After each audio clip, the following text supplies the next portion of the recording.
Again, we don't typically just make one look and then copy and paste it across, making little tweaks. We might paste it to a few shots, we might do a load of stuff from hand, we might never actually copy a look across. It depends. Again, it's what's appropriate for the project at hand. It's not about having one very rigid set way or one kind of weird moral code about the way you do things.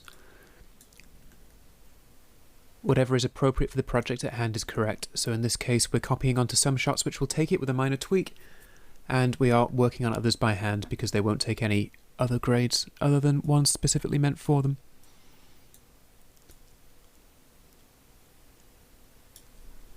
Okay, this one has quite a strong green cast. What we will do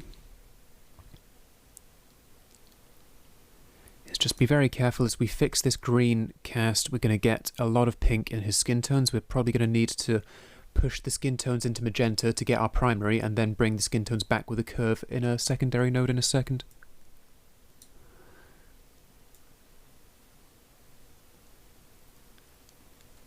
Okay.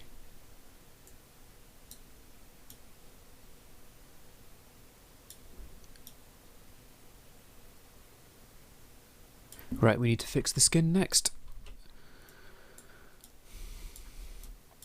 And also we've got a bit of an ear problem. Like I mentioned before, ears can be a bit of a problem with saturation, but we'll take care of that in a second. First thing we're going to do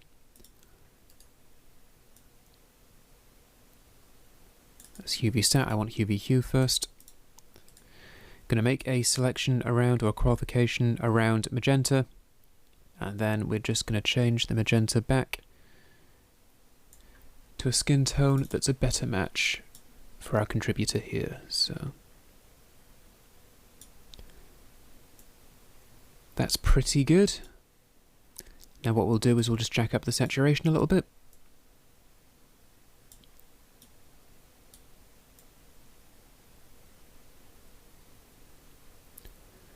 And again, the FS7 doesn't make the most flattering treatments.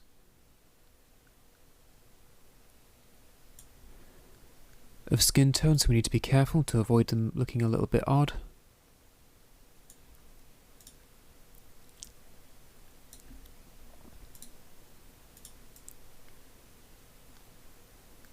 Okay, that's reasonably okay. I can probably fix the slight change in contrast there.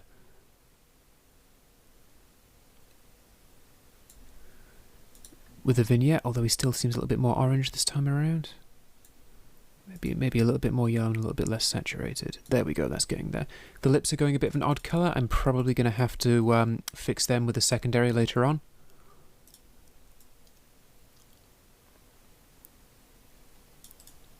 In fact, let's do that now in this next node. Let's try and fix his lip colour there, because his lips have gone completely orange and that's not correct.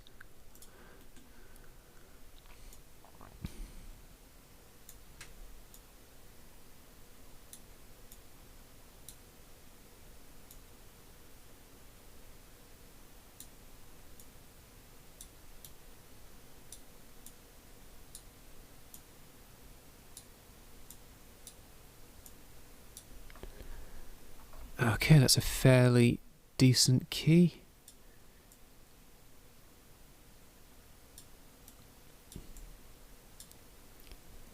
For the lips there, we'll just rotate the hue to the right ever so slightly, and now we've brought more natural red lips back. So you can see they're kind of weird and yellow there, and we've just brought that natural colour back with a secondary. Cool, we'll save because we've made good progress. Right, we've fixed the skin. So what we'll do is we'll just bunch these two up here so we know what they're doing. Primaries, skin, and now blue. So we've got a lot of green back here. The plants might be more of an issue here. So we'll just see how that goes. It could be that a HSL secondary is a better fit. We'll see what we can do. Hue versus hue, green, cyan, blue. Actually, no, we'll leave a node there. We don't want anything to get pushed past blue. And we just want to keep going, and we'll bring back our vector scope.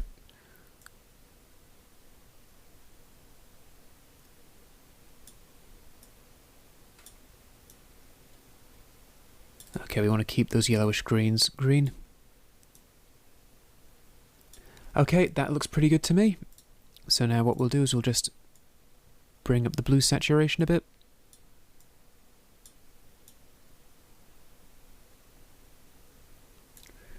And we want to get a nice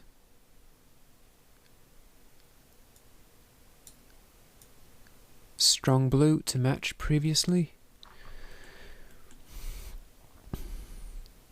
Okay, we've got some noise down here.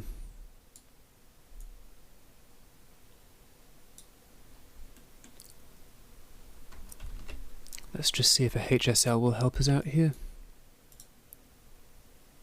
Yeah, you see we've got yellow noise present in the jacket, which is going to interfere, so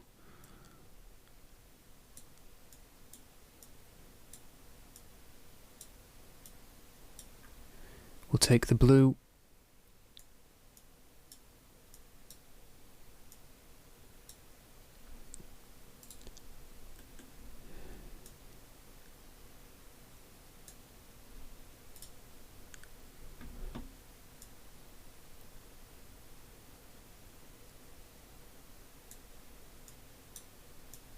We'll blur that right out as well.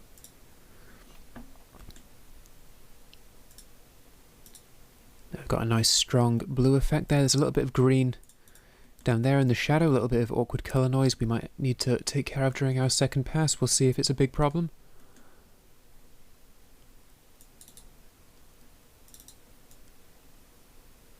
Looking at that though, the environment matches pretty nicely. This is the dark, so that is this dark blue pillar down there, and that's a pretty nice match. Then we've got more of that, and the blue suit matches quite nicely as well as the skin. It's going to need a bit of work on the contrast, and it's going to need a face vignette, but for first pass that is fine. I'm quite happy with that.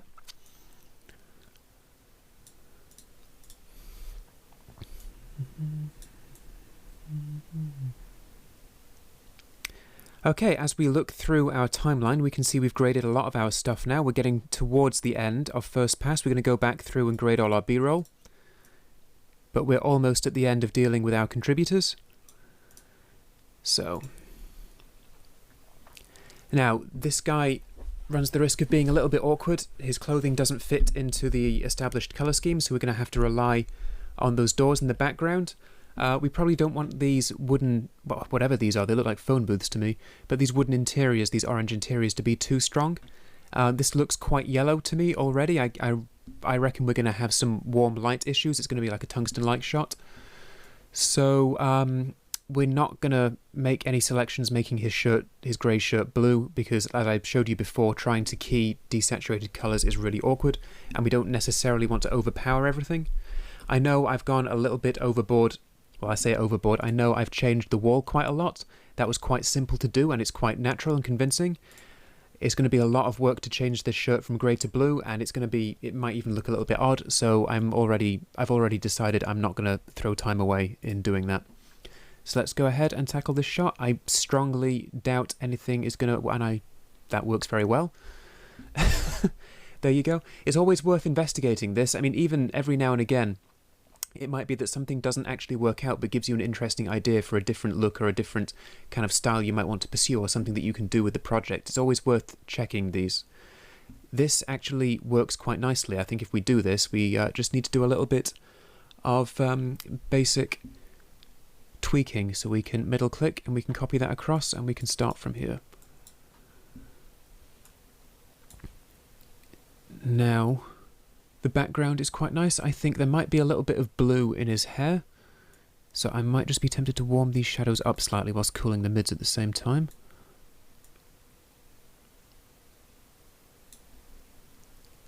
Maybe there's a little bit of green in this shadow. Maybe I can pull it up towards magenta slightly. No, okay, let's take it back to where it was. Okay, so by and large, our shadows are looking alright. I think there is some elevated green in there. What we might do is try and tackle this with the log wheels and not with the primary wheels.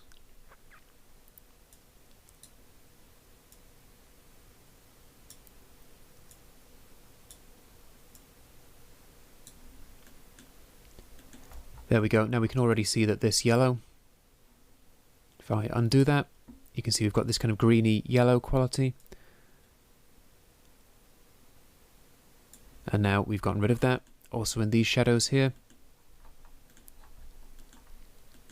Also we've cleaned out this barrier, or this column, whatever, and that back there, so that's quite nice. His hair is still a touch blue. That might be something I come back and fix inside the face vignette, actually. Now that I think about it, I think I'll come back in the second pass and do that on clip, and fix that later on. Let's just go back to primary wheels, and we'll sort our contrast out a little bit more.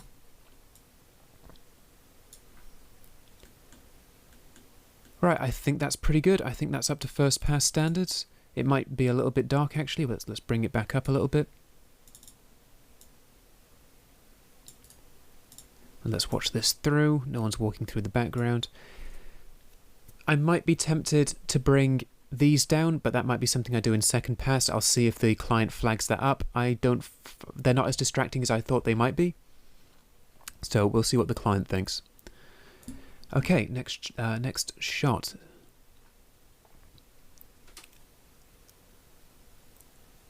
Okay, that clearly isn't going to work. Tell you what, let's go back and we'll take a still from here, because the wide worked quite well, didn't it? That's pretty good, except he looks a little red. He's got a nice skin tone there. He's looking a little bit red, and the contrast just a tiny little bit out. This orange needs dealing with. I'll just shift the hue of that red ever so slightly. There might be a mild saturation mismatch here, but I will deal with that during second pass. One thing I do need to do in the first pass though is take care of this big orange splodge in the background. It's such a distinct colour that keying it's going to be very easy. We just bring up our low saturation threshold, and we can bring down our brightness as well. That also gets some of the troublesome shadows in his ear, and then we just bring that down until it looks like it fits in with everything else. When we're bringing out of focus objects like this down or up, we want to try and avoid this kind of halo effect that we can get, and we address that by blurring things out very often and also not being too extreme. So that's probably a bit too much in the way of blur. And then what we might also do is just soften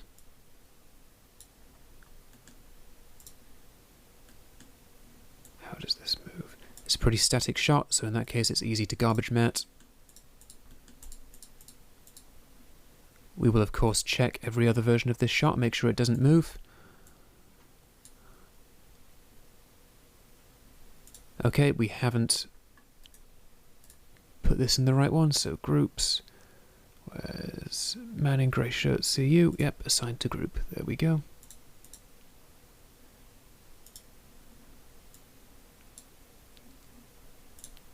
Okay, that's a static shot, it's fine.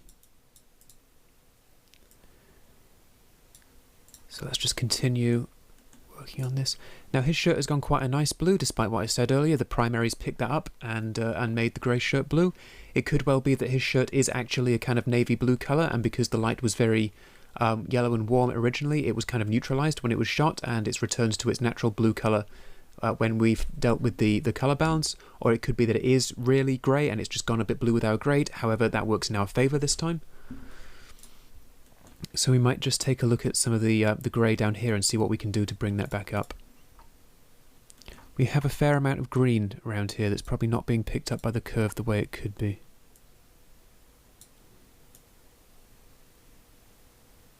That's a bit better.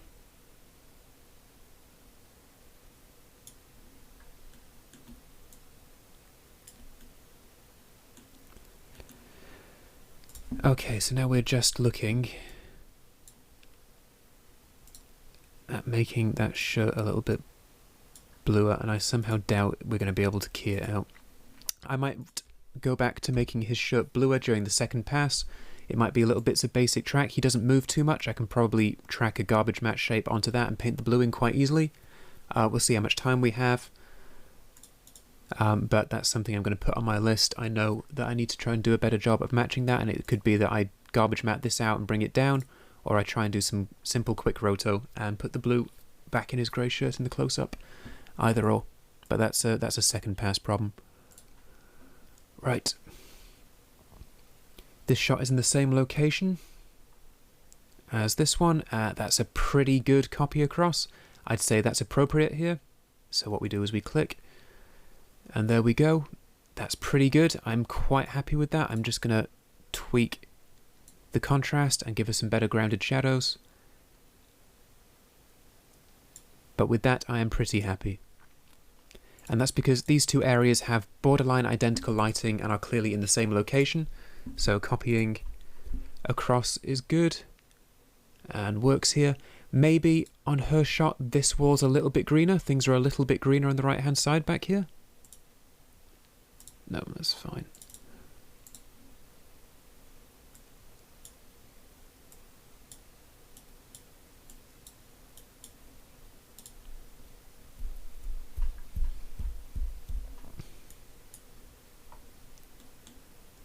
Let's just take a look at our curve. We might just open the curve up a little bit and drag it back down here. There we go. Again, we've got kind of a blue cheese plant in the background. We'll see if our client has a problem with that. It bugs me a little bit, but our focus is clearly on her, so we can decide how big of a problem this is later on, during the second or even the third pass.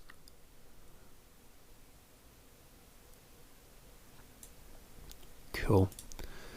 Right, so let's go back and take a still here. You never know. It's always worth checking, especially when we're on the deadline. That's a pretty good copy across as well. Now there's only one close-up of this contributor in the whole timeline, so it's not in a group. And when I say it, I refer to the shot.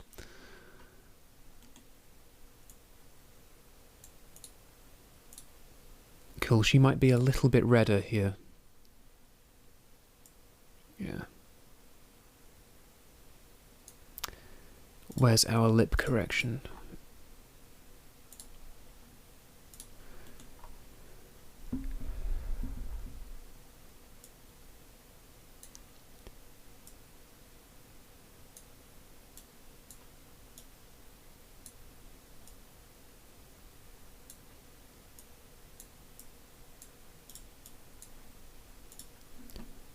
And we might just, there we go, and that's a little bit fluorescent, we'll bring them slightly down, and now we have more natural red lips again. Okay, she's still a little bit more yellow in the wide, so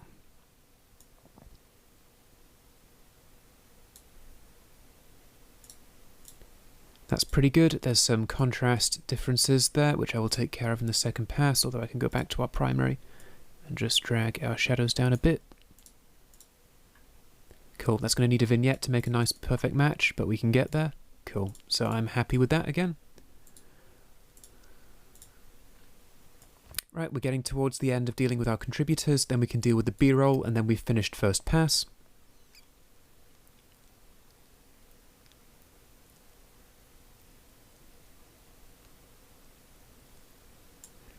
Just got this contributor left, and then we're on to B-roll. So she is in the same location as the woman with long hair from earlier. That's a good starting point.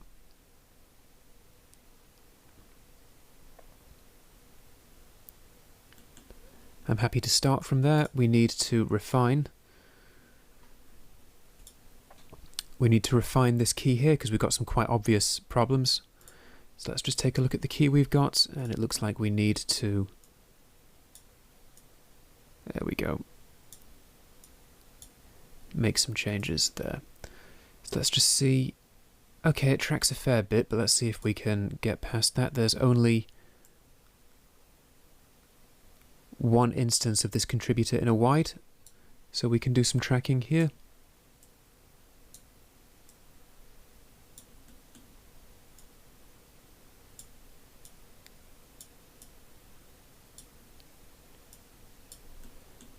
Let's just track that.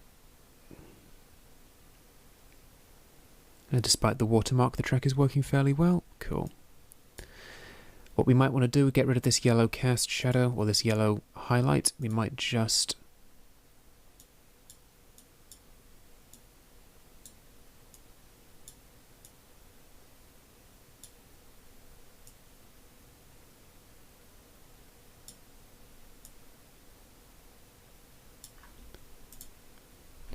There we go, that makes it harder to notice.